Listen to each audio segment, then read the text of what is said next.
Hello दोस्तों, beginners point में आपका स्वागत है। और अभी हम कर रहे हैं करंट अफेयर्स। पीएम मोदी ने महाराष्ट्र में 11,200 करोड़ लागत की कई परियोजनाओं का किया शिलान्यास और उद्घाटन। प्रधानमंत्री नरेंद्र मोदी ने आज महाराष्ट्र को बड़ा तोहफा दिया। उन्होंने वीडियो कॉन्फ्रेंसिंग के जरिए राज्य में 11,200 करोड़ रुपए से अधिक लागत की विभिन्न परियोजनाओं का शिलान्यास उद्घाटन कर राष्ट्र को समर्पित किया। उन्होंने जिला न्यायालय से स्वर्गेट तक पुणे मेट्रो सेक्शन का उद्घाटन किया। बिटकिंग औद्योगिक क्षेत्र को राष्ट्र को समर्पित किया और सोलापुर हवाई अड्डे का उद्घाटन किया। बीड़वाड़ा में क्रांति ज्योति सावित्रीबाई फूले के बालिका विद्यालय के स्मारक की आधारशिला रखी।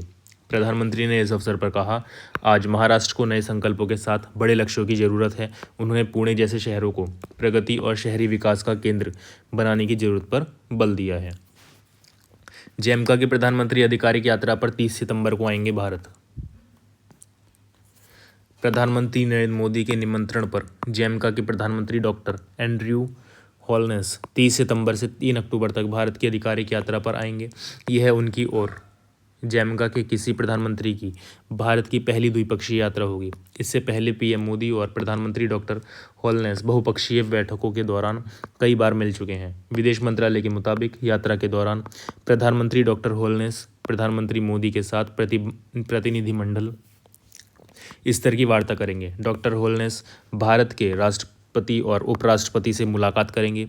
यह यात्रा प्रधानमंत्री हॉलनेस को अन्य गणमान्य व्यक्तियों से मिलने, व्यापार और उद्योग जगत के नेताओं के साथ बातचीत करने का अवसर भी प्रदान करेगी। यात्रा के दौरान द्विपक्षीय सहयोग को बढ़ावा देने के लिए कई समझौता ज्ञापनों पर हस्ताक्षर किए जाने की उम्मीद है। आईफा 2024 रणवीर की एनिमल ने जीते कई अवार्ड्स। शाहरुख को मिला बेस्ट एक्टर का खिताब। अबू धाबी में इन दिनों अंतर्राष्ट्रीय भारतीय फिल्म अकेडमी IIFA अवार्ड्स 2024 की धूम मची है। शनिवार को अंतर्राष्ट्रीय भारतीय फिल्म अकेडमी अवार्ड 2024 का दूसरा दिन था। बॉलीवुड की तमाम हस्तियां इस अवार्ड शो में हिस्सा लेने पहुंची। बॉलीवुड के किंग खान ने अवार्ड फंक्शन को होस्ट किया। साथ ही उन्होंने विक्की कौशल के साथ एक धमाकेदार परफॉर्मेंस भी दी। शाहरुख खान ने अपने सिग्नेचर स्टेप के साथ स्टेज पर एंट्री ली। शाहरुख खान को स्टेज पर देखकर सभी लोग उन्हें तालियां बजाने लगे। इस अवार्ड कार्यक्रम में शाहरुख खान को उनकी फिल्म जवान के लिए बेस्ट एक्टर का अवार्ड मिला। वहीं रणबीर कपूर की फिल्म एनिमल को भी कई अवार्ड मिले। रणबीर कपूर की फिल्म एनिमल जब रिलीज़ हुई तो कई लोगों ने फिल्म की काफ़ी आलोचना की थी। हालांकि फिल्म में बॉक्स ऑफिस पर अच्छी कमाई की। रानी मुखर्जी ने भी अवार्ड जीता है और संदीप रेड्डी वांगा की फिल्म एनिमल को बेस्ट फिल्म का अवार्ड मिला। 2023 शाहरुख खान को साल 2023 में रिलीज़ हुई फिल्म जवान के लिए बेस्ट एक्टर का खिताब जीता। बॉलीवुड एक्ट्रेस रानी मुखर्जी को film Mrs Chatterjee versus Norway के लिए बेस्ट एक्ट्रेस का अवार्ड मिला। अनिल कपूर को फिल्म एनिमल के लिए बेस्ट सपोर्टिंग एक्टर का अवार्ड मिला। वहीं बेस्ट सपोर्टिंग एक्ट्रेस का अवार्ड सवाना आजमी को रॉकी रानी की प्रेम कहानी के लिए मिला। नेपाल में बाढ़ से भीषण तबाही। अब तक 112 लोगों की मौत, 100 से अधिक लापता। नेपाल में पिछले 2 दिनों से लगातार हो रही बारिश के कारण अब तक 112 लोगों की मौत हो चुकी है। बाढ़ और भूस्खलन के कारण 100 से अधिक लोग लापता बताए जा रहे हैं। राजधानी काठमांडू और आसपास के इलाके में सबसे अधिक तबाही देखने को मिल रही है। काठमांडू को अधिकांश हिस्सा डूबा हुआ है।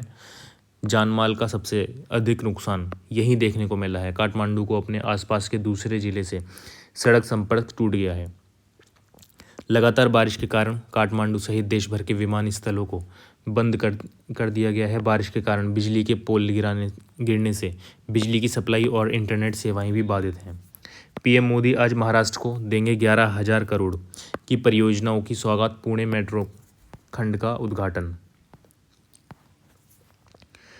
प्रधानमंत्री नरेंद्र मोदी आज रविवार को महाराष्ट्र के, यानी कि कल की है ये, महाराष्ट्र के लिए 11,200 करोड़ रुपए से अधिक लागत की विभिन्न परियोजनाओं की शुरुआत करेंगे।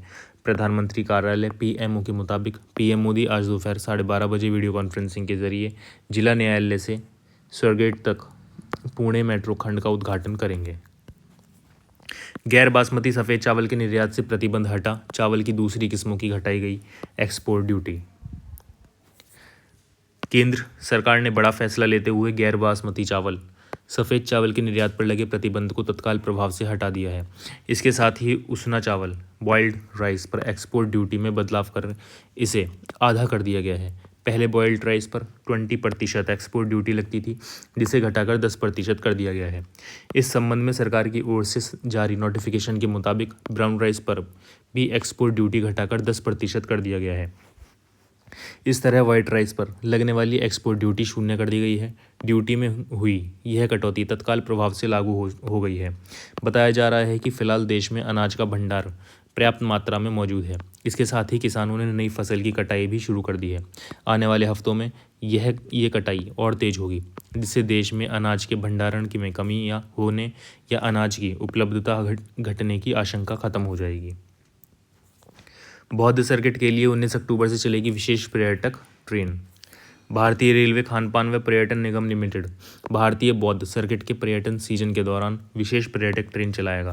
यह ट्रेन दिल्ली से चलकर बुद्ध की महापरिनिर्वाण स्थली कुशीनगर व लुम्बिनी सहित कई प्रमुख स्थलों की परिक्रमा करेगी। लग्जरी सुविधाओं से युक्त यह ट्रेन 19 अक्टूबर से लेकर अगले 22 मार्च तक 7 फेरे लगाएगी। विदेश मंत्री एस जयशंकर ने UNGA में डेनमार्क, UAE, सिंगापुर में के समकक्षों से की मुलाकात संबंधों को मजबूत करने पर जोर दिया।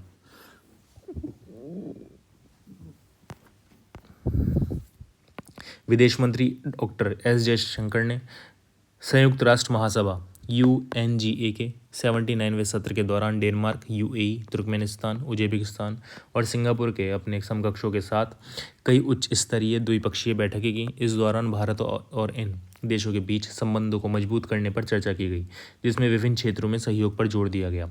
एक्स हैंडल पर अपने एक पोस्ट में एस जयशंकर ने कहा, आज UNGA के 79वें सत्र के दौरान डेनमार्क के विदेश मंत्री लॉर्स लोके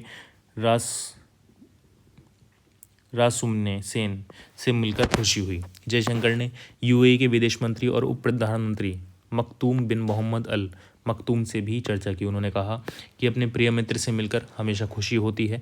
तुर्कमेनिस्तान के विदेश मंत्री और उप प्रधानमंत्री रसेत मेरेडो के साथ अपनी बैठक में जयशंकर ने तुर्कमेनिस्तान को उसके राष्ट्रीय दिवस पर बधाई दी और संबंधों को और मजबूत करने के लिए रास्ते तलाशे।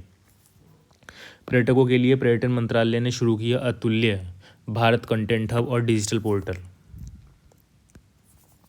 विश्व पर्यटन दिवस के अवसर पर केंद्रीय पर्यटन मंत्रालय ने नए सिरे से तैयार किए गए अतुल्य भारत डिजिटल पोर्टल पर अतुल्य भारत कंटेंट हब शुरू किया। अतुल्य भारत कंटेंट हब एक व्यापक डिजिटल संग्रह है। इसमें भारत में पर्यटन से संबंधित उच्च गुणवत्ता वाली तस्वीरें, फिल्में, ब्रोशर और समाचार पत्रों का समृद्ध संग्रह शामिल है। यह संग्रह विभिन्न हितधारकों के उपयोग के लिए है। इसमें टूर ऑपरेटर, पत्रकार, छात्र, शोधकर्ता, फिल्म निर्माता, लेखक, प्रभावशाली व्यक्ति, सामग्री निर्माता, सरकारी अधिकारी और राजदूत शामिल हैं। कंटेंट हब नए अतुल्य भारत डिजिटल पोर्टल का हिस्सा है। विश्व पर्यटन दिवस के मौके पर विज्ञान भवन में आयोजित कार्यक्रम में केंद्रीय संस्कृति मंत्री गजेंद्र सिंह शेखावत ने इस पोर्टल को लॉन्च किया। कंटेंट हब नए अतुल्य भारत डिजिटल पोर्टल का हिस्सा है। इसका उद्देश्य दुनिया भर में यात्रा व्यापार, यात्रा मीडिया, टूर ऑपरेटर और ट्रैवल एजेंट के लिए अतुल्य भारत पर अपनी ज़रूरत की हर चीज़ को एक ही स्थान पर एक्सेस करना आसान और सुविधाजनक बनाना है। इससे वे अपने सभी मार्केटिंग और प्रचार प्रयासों में अतुल्य भारत को बढ़ावा दे सकें। कंटेंट हब में वर्तमान में लगभग 5,000 कंटेंट एसेट हैं। रिपोजिटरी पर उपलब्ध कंटेंट कई संगठनों के सहयोगात्मक प्रयास का परिणाम है। इसमें पर्यटन मंत्रालय, भारतीय पुरातत्व सर्वेक्षण, सांस्कृतिक मंत्रालय और अन्य शामिल हैं। मंकी पॉक्स का तीसरा मामला आया सामने। स्वास्थ्य मंत्रालय ने राज्यों को जारी की एडवाइजरी। स्वास्थ्य मंत्रालय ने मंकी पॉक्स को लेकर एडवाइजरी जारी की है। दरअसल देश में मंकी पॉक्स का तीसरा मामला सामने आया है। ताज़ा मामला केरल का है, जहां मंकी पॉक्स का दूसरा मरीज मिला है। 26 वर्षीय यह युवक हाल ही में दुबई से केरल के एर्नाकुलम लौटा है। तेज बुखार आने पर परीक्षण करने पर मंकी पॉक्स की पुष्टि हुई। हालांकि अभी इस स्ट्रेन का पता नहीं चला। मरीज की हालत स्थिर है, आइसोलेशन में है। केरल से स्वास्थ्य मंत्रालय के अनुसार मरीज की हालत स्थिर है और उसे आइसोलेशन में रखा गया है। मरीज के सैंपल को पुणे स्थित NIV लैब में परीक्षण के लिए भेजा गया है। इससे पहले 18 सितंबर को भी केरल के मलप्पुरम निवासी एक व्यक्ति के मंकी पॉक्स से संक्रमित होने की पुष्टि हुई थी। यह व्यक्ति UAE के दुबई से लौटा था। उसकी जांच में भी मंकी पॉक्स के संक्रमण की पुष्टि हुई थी। उसके सैंपल में monkey pox clad IB strain पाया गया था, जिसे बेहद ज़्यादा संक्रमण फैलाने वाला और जानलेवा स्ट्रेन घोषित किया जा चुका है। विश्व स्वास्थ्य संगठन ने इससे चिंताजनक स्ट्रेन घोषित किया है। एक पेड़ मां के नाम देश भर में अभियान को मिल रही व्यापक सफलता। वन रोपण में उत्तर प्रदेश सबसे आगे। एक पेड़ मां के नाम अभियान को देश भर में रफ्तार मिल रही है। ऐसे में एक पेड़ मां के नाम पहल के साथ वनारोपण में उत्तर प्रदेश सबसे आगे है। सामुदायिक भागीदारी के माध्यम से एक पेड़ मां के नाम अभियान के साथ राजस्थान ने लक्ष्य से 2.5 गुना अधिक बढ़त हासिल की है। मार्च 2025 तक 140 करोड़ पेड़ लगाने का लक्ष्य है। दरअसल विश्व पर्यावरण दिवस के अवसर पर प्रधानमंत्री ने नई दिल्ली के बुद्ध जयंती पार्क में पीपल का पौधा लगाकर परिवर्तनकारी अभियान एक पेड़ मां के नाम की शुरुआत की।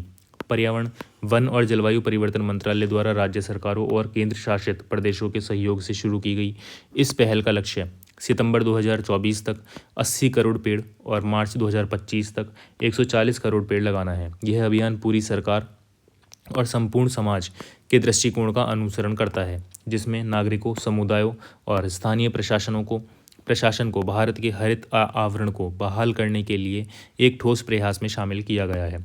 एक पेड़ मां के नाम अभियान को मिली प्रतिक्रिया बेहद सकारात्मक रही है, जिसमें अनेक राज्य तय समय से पहले ही अपने वृक्षारोपण लक्ष्य से आगे निकल चुके हैं। नागरिकों के डाटा की सुरक्षा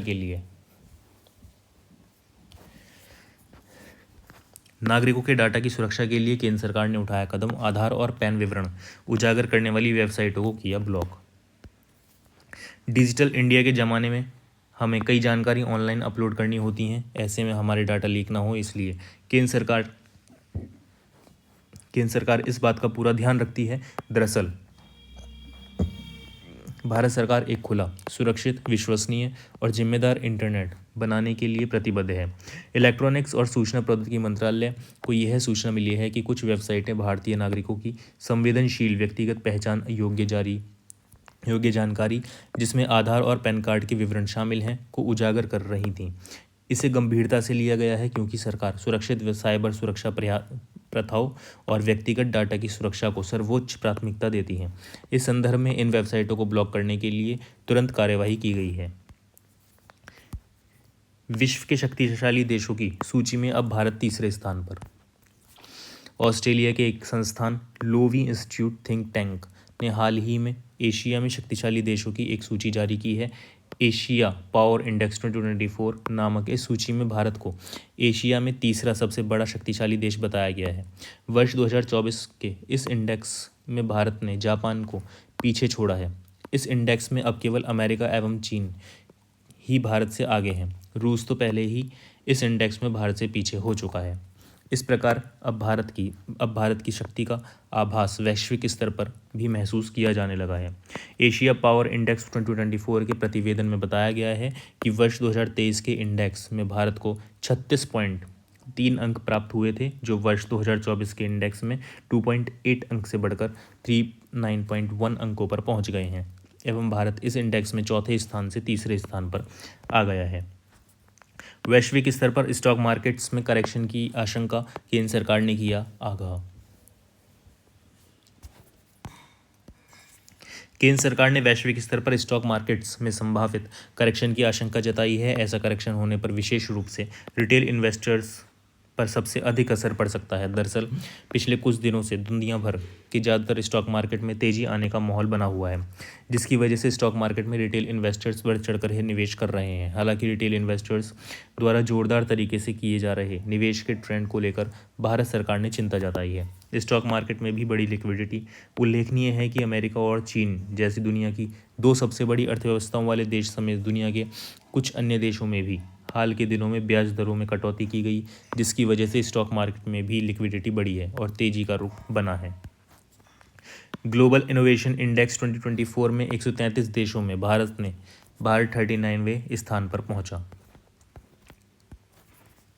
भारत ने ग्लोबल इनोवेशन इंडेक्स GII 2024 यानी वैश्विक नवाचार सूचांक में 133 वैश्विक अर्थव्यवस्थाओं में 39वां स्थान 39वां स्थान हासिल कर लिया है। केंद्रीय वाणिज्य एवं उद्योग मंत्री पीयूष गोयल ने घोषणा की कि भारत मध्य दक्षिण एशिया क्षेत्र की 10 अर्थव्यवस्थाओं में भी पहले स्थान पर है। सोशल मीडिया पोस्ट में पीयूष गोयल ने प्रधानमंत्री नरेंद्र मोदी के निर्णायक नेतृत्व के मार्गदर्शन में उल्लेखनीय उपलब्धियों पर प्रकाश डाला। भारत निम्न मध्यम आय वाली अर्थव्यवस्थाओं में भी पहले स्थान पर है। उन्होंने कहा कि भारत निम्न मध्यम आय वाली अर्थव्यवस्थाओं में भी पहले स्थान पर है और विश्व बौद्धिक संपदा WIPO विज्ञान और एवं प्रौद्योगिकी S&T क्लस्टर रैंकिंग में चौथे स्थान पर है। केंद्रीय मंत्री पीयूष गोयल ने यह भी कहा कि मुंबई, दिल्ली, बेंगलुरु, चेन्नई दुनिया के शीर्ष 100 S&T क्लस्टरों में सूचीबद्ध है और भारत अमूर्त संपत्ति तीव्रता में वैश्विक स्तर पर 7वें स्थान पर है। और इसके साथ करंट अफेयर्स हो जाती है समाप्त। धन्यवाद।